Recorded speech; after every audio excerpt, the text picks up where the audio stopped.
बिस्मिल्लाहिर्रहमानिर्रहीम। गाय और भैंसों में जब भी हैवाने के मर्ज़ आते हैं, इनके हैवाना सूज जाता है या थन सूज जाता है, तो जब उसका इलाज मुआवजा शुरू किया जाता है तो उसमें हम कुछ चीज़ें ऐसी हैं जो जानवरों को मुंह के रास्ते खिलाते हैं।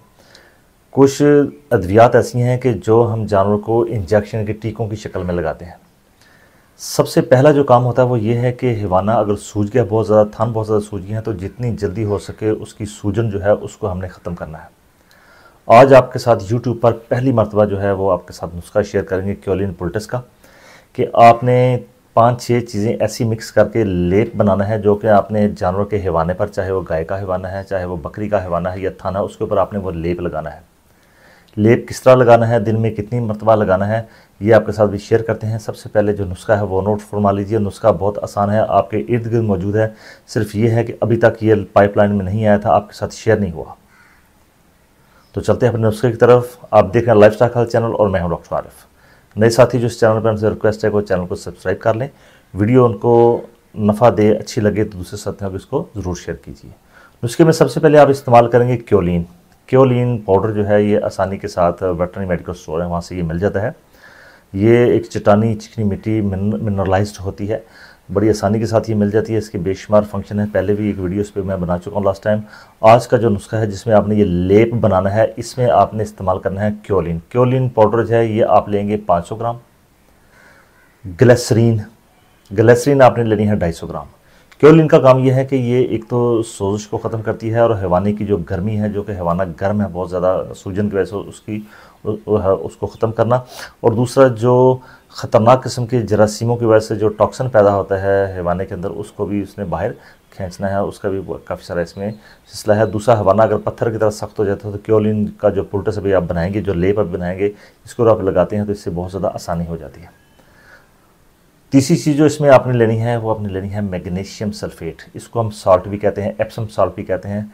मैग्नीशियम सल्फेट आपने लेना है 50 ग्राम। मैग्नीशियम सल्फेट को आपने अच्छी तरह से बारीक पीस लेना है और इसको तकरीबन आधे से भी कम कप जो है गर्म पानी उबालता है उसमें आपने हल्का करके एक साइड पे इसको रख लेना है। बोरोक एसिड आप लेंगे 10 ग्राम, आसानी के साथ बोरोक एसिड वो भी वेटरनरी मेडिकल स्टोर से मिलेगा। बोरोक एसिड आप लेंगे 10 ग्राम।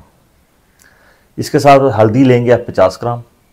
एलोवेरा अमूमन घरों में जो है वो उगा होता है, एलोवेरा जो है उसकी जो गोदा, उसके जेल है, वो भी आपने 50 ग्राम ले लेनी है।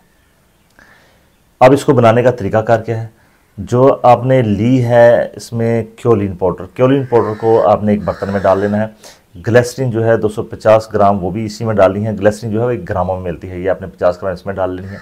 इसके बाद आ जाएगा इसमें मैग्नीशियम सल्फेट आपने लेना है 50 ग्राम, और इसको भी आपने थोड़े से पानी, गर्म पानी, उबलते पानी में इसको ये हाल होगा, इसको भी आपने साइड पर रख लेना है। हल्दी जो 50 ग्राम है वो ऑलरेडी आपके पास मौजूद है, वो भी इसी में आपने शामिल कर देनी है। एलोवेरा है जिसको हम कवार गंदल कहते हैं, अमूमन ये घरों में उगी होती है। कवार गंदल इनके एलोवेरा जो है, इसका गोदा 50 ग्राम आपने तोड़ के ये भी इसी में आपने शामिल कर लेना है। और वो जो आपने पानी बनाया था मैग्नीशियम सल्फेट का, वो भी इसमें आपने डाल देना है। इसको आपने अच्छी तरह से आप मिक्स करना है। इसको हस्बे ज़रूरत जो पानी है ये आपने इसमें इस्तेमाल करना है, ताकि जो लेप है वो गाढ़ा हो जाए, पतला ना हो, ना वो ज़्यादा सख्त हो ना वो ज़्यादा पतला हो, बस वो लेप जो है वो गाढ़ा हो जाए। क्योंकि जो ग्लिसरीन है ये हैवाने की जो सोजिश है उसको भी ख़त्म करेगी, जो मैग्नीशियम सल्फेट है वो भी हैवाने की जो सूजन ज़्यादा हुई है उसको भी दुरुस्त करेगा, ठीक करेगा, उसकी सूजन को बेहतर करेगा। और अगर हैवाने पे खुदा ना खास्ता किसी किस्म की अगर चोट है, ज़ख्म है, तो वो भी इससे बहुत ज़्यादा क्लियर होंगे। अगर आप ज़्यादा इसको सख्त करके रखेंगे तो ये इसका लेप हैवाने के ऊपर, ये उस पर नहीं आएगा। पतला कर देंगे तो ये नीचे गिर जाएगा सारा। दरमियाना आपने इसका लेप बनाना है, आपको बनाएंगे तो आपको अंदाज़ा हो जाएगा। इस लेप को आपने पूरे हैवाने के ऊपर या थन के ऊपर, जो थन जो उसका सूजा वो उसके ऊपर आप लगाएंगे, बारीक सी पट्टी उसके ऊपर अगर आप लपेट देंगे तो बहुत अच्छी बात है। हैवाने पे तो पट्टी नहीं लपेटी जाएगी, लेकिन हैवाने पे आपने इसका लेप जो है वो सारा अच्छी तरह से मल के लगा देना है। आपका 12 घंटे के बाद आपने इसको ख़त्म करना है लेप को। इनके सुबह लगाएंगे, फिर शाम की चौपाई पे लगाएंगे। ये लेप जो है ये एक्सटर्नली बैरूनी तौर पर जो है वो जानवर के हैवाने पर लगेगा और इसको बहुत जल्दी इसकी सोजिश में कारआमद साबित होगा। हैवाने का जो इलाज मुआवजा है, इसमें सबसे पहले जो चीज़ है वो आपके डॉक्टर को पता है, कि आपको भी पता है कि इसमें सूजन वाली अद्वियात और एंटीबायोटिक्स का इस्तेमाल जो है वो प्रॉपर होता है। बाज़ का थान में दवाई भी चढ़ाई जाती है इसमें। ये इसके ऊपर काफ़ी सारी वीडियो बना चुका हूँ कि लेप जो है वो एज ए एड मददगार दवाई के तौर पर काम होगा, कि जहाँ पर, क्योंकि हैवाना जो होता है ये बहुत जल्दी ख़राब हो जाता है, इसको बचाने की जितनी ज़्यादा कोशिश की जाए उतनी ही थोड़ी है। तो आपने जो मुंह के रास्ते जो देसी नुस्खा जाता है या आप कोई चीज़ और मुंह के रास्ते एंटीबायोटिक्स इस्तेमाल कर रहे हैं वो आप इस्तेमाल करेंगे, एंटीबायोटिक्स और पेन किलर इस्तेमाल तो उसके साथ होंगी, लेकिन ये लेप जो है जब इसको इस्तेमाल करेंगे, इसको हम क्योलिन पुलटिस लेप कहते हैं। तो ये लेप आप अपने जानवरों पे इस्तेमाल करेंगे तो इंशाल्लाह बहुत जल्दी आपका जानवर जो है वो रिकवरी हो जाएगा। 3 से 4 दिन आप इस लेप को जो है जानवर के हिवाने पर, बकरी हो चाहे गाय हो, इसको भैंस हो, इस पर लगा सकते हैं। आपको अंदाज़ा हो जाएगा कि आपका जो हिवाना है, एक पहली दफ़ा जब आप बनाएंगे इस लेप को, आपको अंदाज़ा हो जाएगा कि आपने कितना लेप की मिकदार कितनी रखनी है।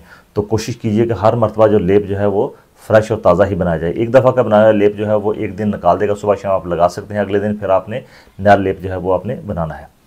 तो उम्मीद है कि आपने आज की वीडियो में क्योलिन पुलटिस लेप जो है हैवानी की सोजिश के लिए, थनों की सोजिश के लिए आपने सीख लिया होगा। फिर भी आपका किसी किस्म का सवाल रहता है तो मुझसे कमेंट बॉक्स में पूछ सकते हैं, तो इंशाल्लाह आपको इसका जवाब देने की पूरी कोशिश करेंगे। वीडियो को मैं दोबारा रिक्वेस्ट है कि ऐसे फार्मर जो कि आपके साथ जुड़े हों उनके साथ ज़रूर शेयर कीजिए ताकि वो भी इस नुस्खे से फ़ायदा उठा सकें। आपका बहुत शुक्रिया। अल्लाह हाफ़िज़।